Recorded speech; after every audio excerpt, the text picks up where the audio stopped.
Hey, what's going on, guys? What is happening? YouTube, you guys have tuned into Rules for Rebels, and in today's video, we're going to be talking about remote work, or I guess more accurately, we're going to be talking about, the end of remote work, because more and more companies are calling employees back into the office. I saw an interesting stat yesterday that 60% of employees have returned to the office 5 days per week. So not even a hybrid, not 2 days a week, not 3 days a week, not 4 days a week, but 5 days per week. And that really kind of surprised me because just anecdotally, among family and friends and people I know, I would say probably the vast majority of people I know are still working remotely. I do have some friends and family members who've been called back into the office 1 to 2 days per week.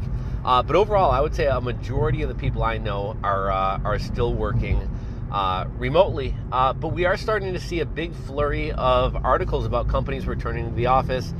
Farmers Insurance recently announced over 9,000 employees returning to the office. I think it could potentially be as much as 33,000 employees returning to office.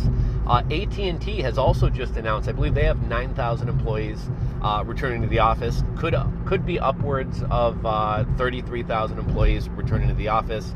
And then there was a third company, a big bank out of Charlotte, North Carolina. I believe it was called Truist Bank, who is also having employees return to the office. Now, here's what's really, really weird about that is the timing of this. Over the past couple years, we've seen a couple, short bursts of companies trying to get people back into the office. A lot of them haven't been enforced that much. A lot of them have faced backlash from employees and have wound up kind of backing off of the return to office mandates. But we're starting to see another push, and the timing of this is really weird. So we do have Joe Biden ended the Mexican beer cough emergency back on May 11th. So maybe you have some companies who are waiting to hear, as silly as it is, maybe you have some companies who are waiting to get the all clear from the federal government. But I mean, if you didn't bring employees back in 2021, 2022, even early 2023, why are you bringing people back? I mean, you've been home for 3 years. Why are you bringing people back now? It just doesn't make a whole lot of sense. And so the only two reasons that I can see as to why companies are bringing people back into the office here 3 years later, the first couple of years, you could have said this is either working or it's not working. We're either going to stick with this or we're not going to stick with it. But it's really weird to wait this long and then bring people back. So I can only see two reasons why they're bringing people back. One is, the job market is softening. The economy, is continuing to get worse. And rather than laying employees off, if you say we're requiring everybody to return to the office, that's going to get a lot of voluntary attrition. A lot of people are just going to say, okay, I quit, or I'm going to go find another job. And there's a way to slash your headcount without having to formally do layoffs. So I think that's one thing. I think the other thing is potentially, at least with some companies or some employees, things have finally gotten bad enough in terms of, could be the company culture going downhill. Could be your employees aren't actually working from home. I've seen a couple, I follow like Twitter and Reddit, and I've seen a couple things recently where people are starting to complain about their employees, or starting to complain about their coworkers. They're saying things like, I have coworkers who I can't get a hold of them all day long, and, not getting an answer from them or not getting a spreadsheet or some data from them is holding up my work. And they say, I don't want to snitch on them to the company or to my boss, because I feel like that might put an end to remote work if they realize that people aren't available. But at the same time, I need these people to be getting back to me in a timely fashion. And so I think that could be the other thing is, a lot of people are kind of starting to slack off. I think in a lot of ways, remote work has kind of become flex work. And if you're not familiar with the idea of flex work is kind of the idea that you don't necessarily have to work a 9 to 5. If you want to work from 9 to 11 and then, go to the gym for 2 hours, go out to lunch, then come back and work from 1 to 3, then go pick your kids up from school and then finish up the day from 4 to 8. If you want to work kind of a funky schedule like that, I feel like remote work has kind of by default become kind of a flex work thing. And, for some companies that may work, for other companies that may not work, especially if other employees or, even worse, clients are reliant on people being available during business hours. We're going to be talking about all of that and more in today's video. Again, I just saw a stat yesterday. I forget who put out this survey or this stat, but the stat said 60% of employees have returned to the office 5 days per week. We kind of talked about why this late in the game. We got companies from AT&T to Truist Bank, out of Charlotte to Charles Schwab, which I believe recently bought TD America and is also TD America. All of these companies are calling employees back into the office. And even if we go back to like February, March, you had Amazon and Google and a lot of other employers calling people back into the office. And we're now starting to see kind of a resurgence of companies like Amazon and Google, who did the return to office a couple months ago, but who are now like, look guys, we're serious. We're going to start monitoring badge swipes, and if you're not in the office when you're supposed to be in the office, disciplinary action will be taken. This kind of brought up another topic. I'm going to be kind of bouncing all over the place, but is remote work better or worse for society? I think the mental health of society is as bad as it's ever been.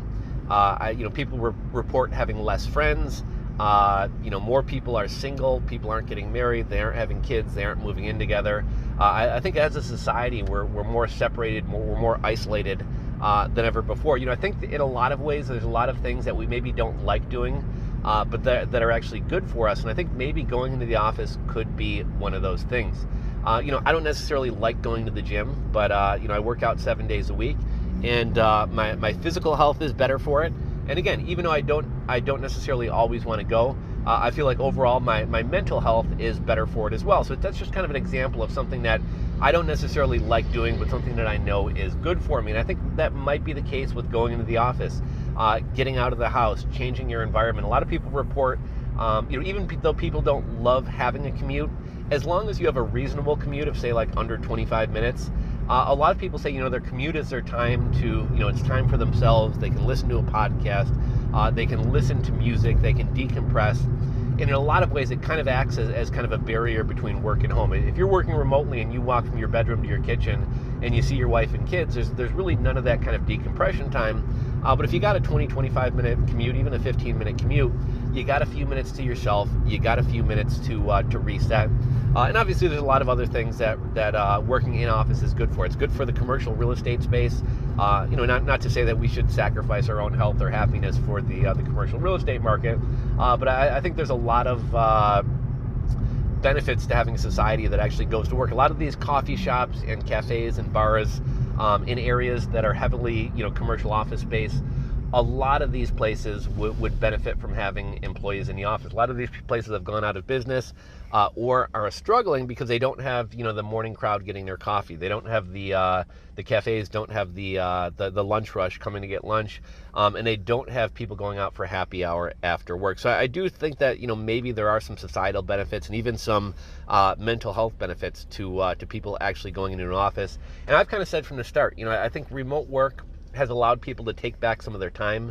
Even though you're supposed to be working an 8-hour day, I think a lot of people, maybe the last 2 hours of the day, they're kind of monitoring the chats at work, but they're cooking dinner, they're picking up their kids, they're hanging out with their kids, they're getting a workout in, and I think that's great. But rather than playing this game where we work remotely and kind of on the sly steal back some of our time, what if we just had a different environment for workplaces in the country, and maybe we had 6-hour work days, or maybe we had 4-day work weeks, and people actually do go into the office. We kind of get all the benefits of going into the office. Society gets all the benefits of people going into the office, but you are given back more of your time. Maybe workplaces are a little bit more flexible. Again, maybe you work a 5 or 6 hour day instead of an 8-hour day. Maybe you got a 4-day work week, so you got a 3-day weekend every weekend. But I think there's better ways to manage a good work-life balance and take back your time than playing this game of remote work.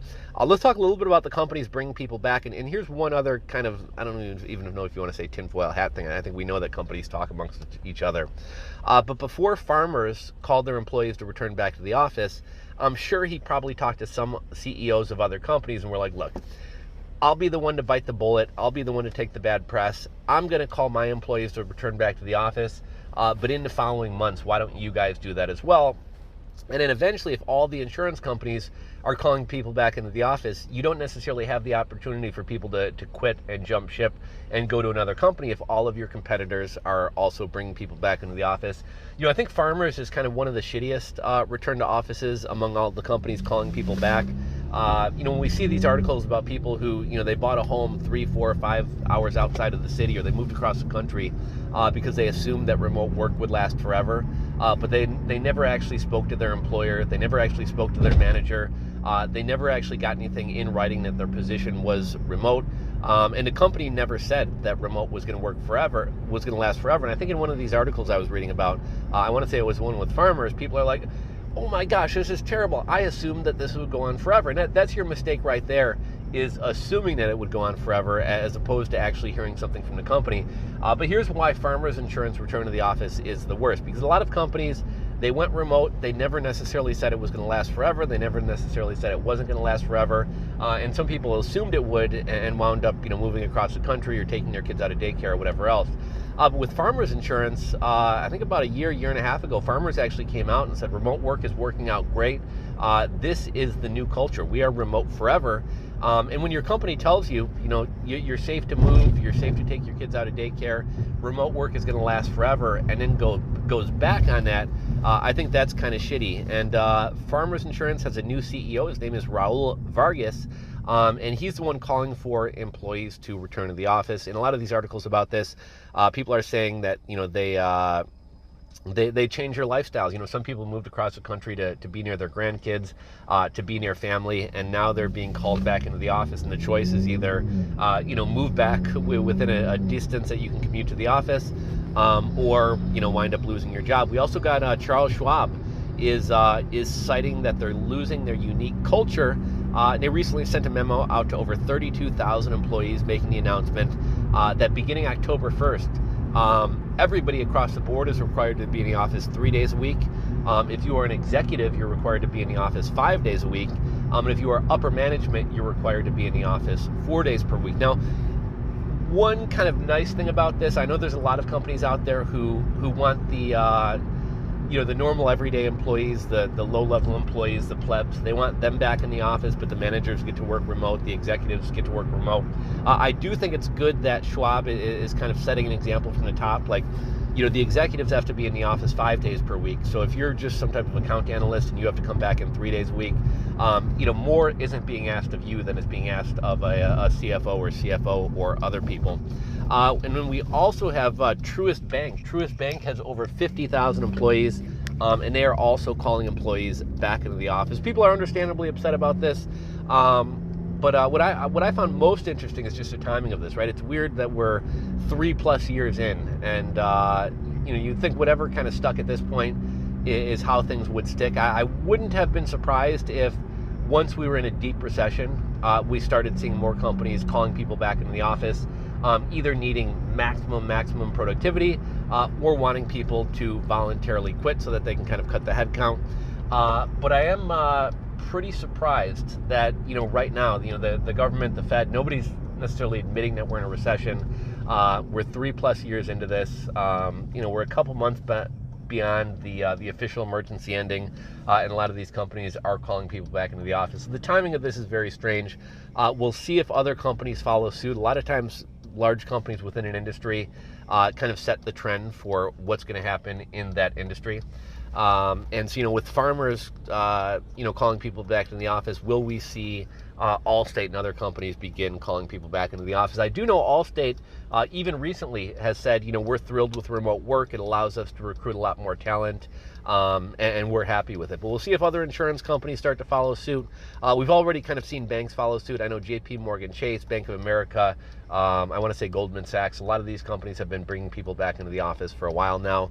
But we do have Truist Bank, large bank out of North Carolina, doing that as well. And then with Schwab, will we see other brokerages, whether it be Vanguard or others, calling people back into the office? As always, guys, I'd love to hear your thoughts, comments, and opinions on this story, so go ahead and drop those below. If you're not subscribed to the channel, click that subscribe button down below and ring the bell. Give the video a thumbs up if you haven't done so already. And as always, guys, I'll catch you on the next video.